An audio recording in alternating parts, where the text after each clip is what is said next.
Good morning, welcome to our intellectual quality और learning platform. तो हम अपने डेली करंट अफेयर सीरीज की ओर आगे बढ़ते हैं। उससे पहले कुछ मोटिवेशनल कोट्स के बारे में जानेंगे। सफर में मुश्किलें आए तो हिम्मत और बढ़ती है। अगर कोई रास्ता रोके तो जरूरत और बढ़ती है। अगर बिकने पर आ जाओ तो घट जाता है दम अक्सर। ना बिकने का इरादा हो तो कीमत और बढ़ती है। इसी के साथ हम अपने डेली करंट अफेयर सीरीज की ओर आगे बढ़ेंगे, तो वीडियो के अंत तक बने रहिएगा। उससे पहले आप सभी लोग हमारे टेलीग्राम चैनल पर जुड़ जाइएगा। यहाँ पे आपको सारे पीडीएफ प्रोवाइड होंगे हमारे यूट्यूब सेशंस के। तो चलिए 1 नवंबर 2023 के सारे करंट अफेयर्स को डिटेल में कवर करेंगे। क्वेश्चन नंबर 1, 16वां शहरी गतिशीलता भारत सम्मेलन कहाँ आयोजित किया गया? तो हमारा राइट आंसर हो जाएगा नई दिल्ली। न्यू दिल्ली में अभी हाल ही में 16th urban mobility India conference को आयोजित किया गया है। तो जानते हैं इसके बारे में। 16वीं अर्बन मोबिलिटी इंडिया कॉन्फ्रेंस 2023 का आयोजन नई दिल्ली में किया गया है। इस सम्मेलन में शहरों में कुशल, गुणात्मक और समन्वित शहरी परिवहन प्रणालियों के डिजाइन और कार्यान्वयन पर चर्चा की गई है। Delhi metro rail corporation limited के सहयोग से आवास और शहरी मामलों के मंत्रालय द्वारा आयोजित 3 दिवसीय सम्मेलन का उद्घाटन केंद्रीय मंत्री हरदीप सिंह पुरी जी के द्वारा किया गया है। इस वर्ष सम्मेलन एकीकृत और लचीले शहरी परिवहन विषय पर केंद्रित है। तो इस साल इस कॉन्फ्रेंस का थीम क्या है?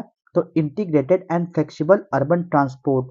तो देखिए, हमें बस ये पॉइंट याद रखना होगा कि 16th urban mobility Indian conference कहाँ पे आयोजित हुआ है? तो नई दिल्ली में।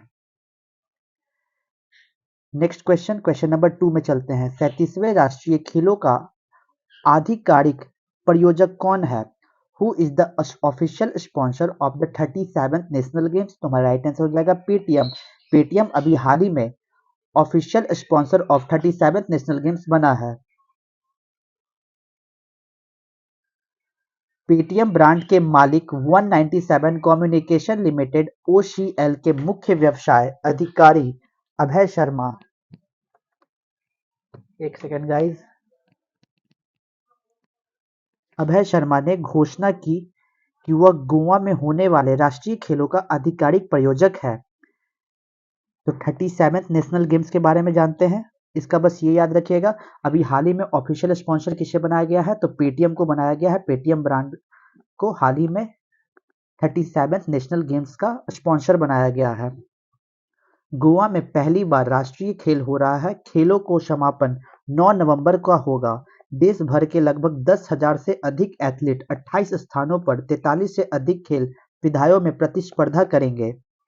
यह कार्यक्रम गोवा, मापुसा, मडगांव, पणजी, पोंडा और वास्को के 5 शहरों में 28 स्थानों पर आयोजित किया जाएगा, जिसमें गोल्फ और साइकिलिंग प्रतियोगिता भी नई दिल्ली में आयोजित की जाएगी। तो बस हमें ये पॉइंट रखना होगा कि 37th नेशनल गेम्स का अभी ऑफिशियल स्पॉन्सर कौन बना है?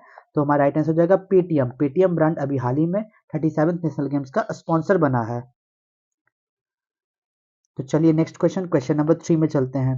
प्रत्येक वर्ष विश्व शहर दिवस कब मनाया जाता है? तुम्हारा राइट आंसर हो जाएगा 31 अक्टूबर। 31 अक्टूबर को हर वर्ष वर्ल्ड सिटीज डे सेलिब्रेट किया जाता है।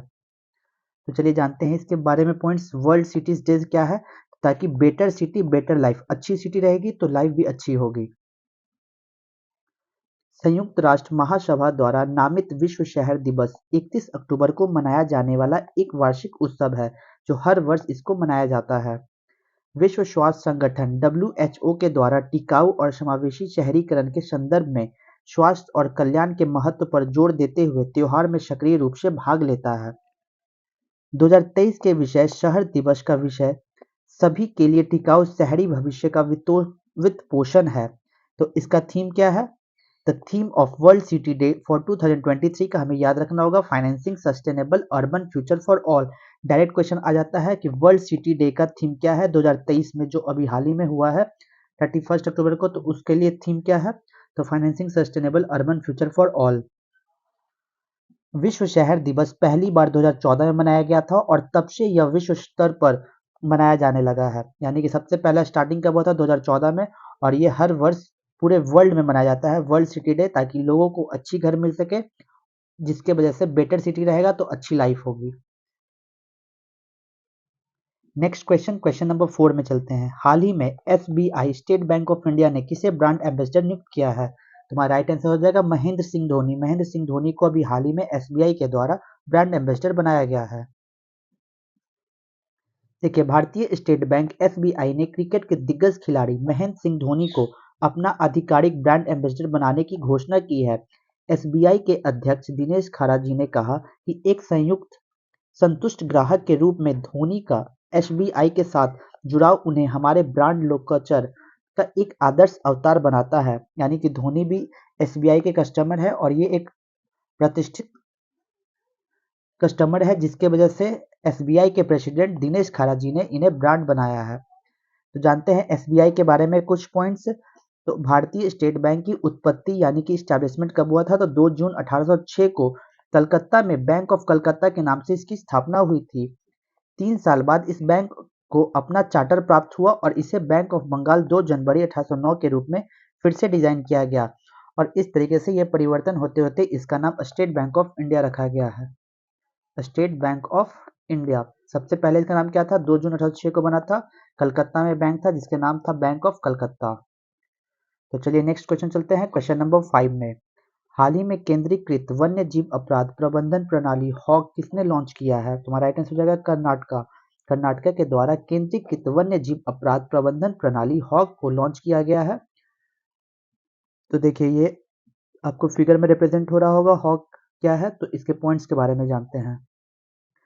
कर्नाटक वन विभाग ने भारतीय वन्य जीव ट्रस्ट के सहयोग से वन और वन्य जीव अपराध के सभी पहलुओं की निगरानी के लिए एक विशेष software platform hostile activity watch kernel, जिसका नाम है hawk, hostile activity watch kernel hawk नाम है, केंद्रीकृत वन्य जीव अपराध प्रबंधन प्रणाली लॉन्च की है। हॉक प्रणाली विभाग को वास्तविक समय में राज्य भर में वन को लेकर और वन्य जीव अपराध से संबंधित डेटा का प्रबंधन और निगरानी करने में मदद करेगी। जो अगर इसका उल्लंघन करेगा तो सरकार उसे सजा देगी। तो यह प्रणाली पहली बार वर्ष 2019 में केरल में शुरू की गई थी और अब इसे कर्नाटका वन विभाग के लिए अनुकूलित कर दिया गया है। तो हमें यह पॉइंट याद रखना होगा कि wild life trust of India, जिसे हॉक के नाम से रिप्रेजेंट किया गया है, तो इसका विवरण कर्नाटका में स्टार्ट हो गया है। कर्नाटका में जो भी फॉरेस्ट डिपार्टमेंट होंगे, फॉरेस्ट को कोई भी नुकसान या फिर वाइल्ड लाइफ के रिलेटेड कोई भी क्राइम करेगा तो उसे हॉक के द्वारा निगरानी रखी जाएगी और इसे wild life trust of India के तहत इसे क्रिमिनलाइज संबोधित किया जाएगा और इसे सजा मिलेगी। नेक्स्ट क्वेश्चन नंबर 6 में चलते हैं। रग्बी विश्व कप 2023 किस देश ने जीता है? तुम्हारा राइट आंसर हो जाएगा साउथ अफ्रीका। साउथ अफ्रीका ने अभी हाल ही में रग्बी वर्ल्ड कप जीता है। रिकॉर्ड चौथी बार विश्व कप जीतने के बाद दक्षिण अफ्रीका की रग्बी यूनियन टीम फ्रांस से स्वदेश वापस आ गई है। इस दक्षिण अफ्रीका ने शानदार रक्षात्मक प्रदर्शन करते हुए रग्बी विश्व कप फाइनल के रोमांचक मुकाबले में 14 सदस्यीय न्यूजीलैंड को 12-11 से हरा दिया और रिकॉर्ड चौथी बार वेब एप्लिस कप जीत लिया है। तो कौन अभी जीता है? तो साउथ अफ्रीका, दक्षिण अफ्रीका ने अभी हाल ही में इस रग्बी मैच को जीता है। किसको हराकर? तो न्यूजीलैंड को हराकर 12-11 से हराया और इसको चौथी बार वो वेब एप्लिस कप जीत लिया। नेक्स्ट क्वेश्चन, क्वेश्चन नंबर 7 में चलते हैं। भारत में 31 अक्टूबर को किस राष्ट्रीय नेता की स्मृति में राष्ट्रीय एकता दिवस मनाया जाता है? तुम्हारा राइट आंसर हो जाएगा सरदार वल्लभ भाई पटेल जी की याद में 31 अक्टूबर को राष्ट्रीय नेता की स्मृति से राष्ट्रीय एकता दिवस मनाया जाता है।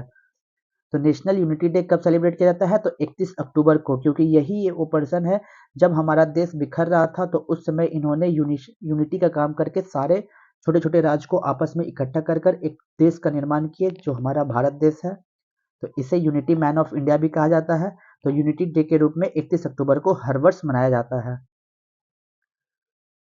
देखिए, 31 अक्टूबर 2023 को सरदार वल्लभ भाई पटेल के जन्मदिन के रूप में मनाया जाता है। भारत की एकता में उनका योगदान अविश्वसनीय है और हर साल हम इस तिथि को सरदार वल्लभ भाई पटेल जयंती को राष्ट्रीय एकता दिवस के रूप में मनाते हैं। उनका जन्म 31 अक्टूबर 1875 को हुआ था और उनकी मृत्यु 15 दिसंबर 1950 को हुई थी। सरदार वल्लभ भाई पटेल जयंती 2023 एक अनुभवी मुक्ति योद्धा है जो आजादी के बाद भारत के पहले उप प्रधानमंत्री बने और इनकी मृत्यु कब हो गई? तो 15 दिसंबर 1950 को। और आजादी के बाद जब भारत इंडिपेंडेंट हुआ तो उसके बाद पहले उप प्रधानमंत्री कौन बने? तो हमारे सरदार वल्लभ भाई पटेल जी। निम्नलिखित में से किसे प्रतिष्ठित ग्लोबल लीडरशिप अवार्ड्स 2023 से सम्मानित किया गया है? तुम्हारा राइट आंसर होगा नीता अंबानी। नीता अंबानी को अभी हाल ही में प्रेस्टिजियस ग्लोबल लीडरशिप अवार्ड 2023 से सम्मानित किया गया है। देखिए, नीता अंबानी को USA India strategic partnership forum USICPF द्वारा परोपकार और कॉरपोरेट सामाजिक जिम्मेदार के लिए प्रतिष्ठित 2023 ग्लोबल लीडरशिप अवार्ड से सम्मानित किया गया है। रिलायंस फाउंडेशन की संस्थापक और अध्यक्ष नीता अंबानी को नई दिल्ली में एक स्वागत समारोह में यूएसआईसीपीएफ के अध्यक्ष जॉन चैम्बर्स द्वारा पुरस्कार प्रदान किया गया है। तो अभी किन्हें हाल ही में प्रेस्टिजियस ग्लोबल लीडरशिप अवार्ड से सम्मानित किया गया? तो नीता अंबानी को अभी हाल ही में ग्लोबल लीडरशिप अवार्ड से सम्मानित किया गया है। क्वेश्चन नंबर 9 में चलते हैं। हाल ही में विश्व का सबसे ऊंचा परमाणु अनुसंधान रिएक्टर किस देश में स्थापित किया गया है? तुम्हारा राइट आंसर होगा बोलीविया। बोलीविया में अभी हाल ही में वर्ल्ड का हाईएस्ट न्यूक्लियर रिसर्च रिएक्टर को स्थापना किया गया है। चलिए जानते हैं क्या है इसके पॉइंट्स। रूस के परमाणु ऊर्जा निगम रोसाटोम ने बोल्विया के एल अल्टो में समुद्र तल से लगभग 4000 मीटर की ऊंचाई पर एक अनुसंधान रिएक्टर दबाव पोत स्थापित करके एक रिकॉर्ड बनाया है। इसके साथ ही अब यह दुनिया की सबसे ऊंची परमाणु सुविधा बन गई है। तो कौन? तो रशिया। हाल ही में एल अल्टो में परमाणु प्रौद्योगिकी अनुसंधान और विकास केंद्र सीएनआरटीडी की साइट पर बहुउद्देशीय विकिरण केंद्र के उद्घाटन के साथ पहले अनुसंधान रिएक्टर के जहाज का शिलान्यास किया गया है। तो हमें बस ये पॉइंट याद रखना होगा कि रशिया का जो न्यूक्लियर एनर्जी कॉरपोरेशन है उसे हाल ही में सेट किया गया कहाँ पे? तो research pressure vessels at an altitude of कितनी की ऊंचाई पे? तो 4000 की ऊंचाई पे above the sea level at El Alto. कहाँ पे है? तो बोलीविया में। तो किसका न्यूक्लियर एनर्जी है? तो रशिया का। बस ये पॉइंट याद रखना होगा हमें। इस करेंट अफेयर्स का लास्ट क्वेश्चन नंबर 10 में चलते हैं। हाल ही में उत्तर पूर्व भारत महोत्सव किस देश में आयोजित किया गया? तुम्हारा राइट आंसर हो जाएगा वियतनाम। वियतनाम में अभी हाल ही में north east India festival organise किया गया है। तो चलिए जानते हैं क्या है इसके पॉइंट्स। एक्ट ईस्ट पॉलिसी को बढ़ावा देने के उद्देश्य से Vietnam north east India festival NEIF की मेजबानी करने के लिए पूरी तरह तैयार है और वियतनाम और भारत के हितधारकों के बीच द्विपक्षीय व्यापार और पर्यटन पर बातचीत होगी। और इस तरीके से east India festival north east India festival किसके द्वारा सेलिब्रेट किया जाएगा? तो वियतनाम के द्वारा सेलिब्रेट किया जाएगा। आज का क्वेश्चन ऑफ द डे में चलते हैं। तो आज का हमारा क्वेश्चन ऑफ द डे क्या है? Who among the following can suspend the fundamental rights? निम्नलिखित में से कौन मौलिक अधिकारों को निलंबित कर सकता है? Option A parliament, option B president, option C prime minister और ऑप्शन डी सुप्रीम कोर्ट। यानी कि जो हमारा फंडामेंटल राइट्स है उसे कौन निलंबित कर सकता है, कौन सस्पेंड कर सकता है? आपको आंसर कमेंट बॉक्स में देना होगा। तो चलिए कुछ हम इंटरेस्टिंग फैक्ट की ओर आगे बढ़ते हैं। तो list of countries capital and currency के बारे में जान रहे थे, तो इनके बारे में हम जानेंगे। Country, capital and currency. देखिए बस याद करने का यही ट्रिक है, CC triple C rule. Triple C country, capital, currency एक साथ पढ़ेंगे और ये याद होते चला जाएगा। देखिए बहरेन कंट्री है, इसका कैपिटल मनामा और करेंसी क्या है? बहरेनी दिनार। बांग्लादेश कंट्री है और इसका कैपिटल ढाका और इसकी करेंसी टका हो गई। बारबाडोस कैपिटल ब्रिज टाउन और इसकी currency Barbadian dollar. Belarus country हो गया, इसकी कैपिटल मिन्स्क हो गया और currency Belarusian rouble. Belgium country, Brussels capital और इसका करेंसी यूरो। हमें बस याद इस तरीके से रखना होगा, बहरेन मनामा बहरेनियन दिनार, बहरेन मनामा दिनार, बहरेन मनामा दिनार। बांग्लादेश ढाका टका, बांग्लादेश ढाका टका। Barbados bridge town Barbadian dollar. Belarus Minsk और रूबेल, मिन्स्क और रूबेल। बेल्जियम का ब्रुसेल्स और यूरो। यहाँ तक वीडियो को देखने के लिए thank you so much guys. Video को ज़्यादा से ज़्यादा हो सके तो लाइक करने की कोशिश करिए, शेयर एंड सब्सक्राइब प्लीज़। जय हिंद, जय भारत दोस्तों।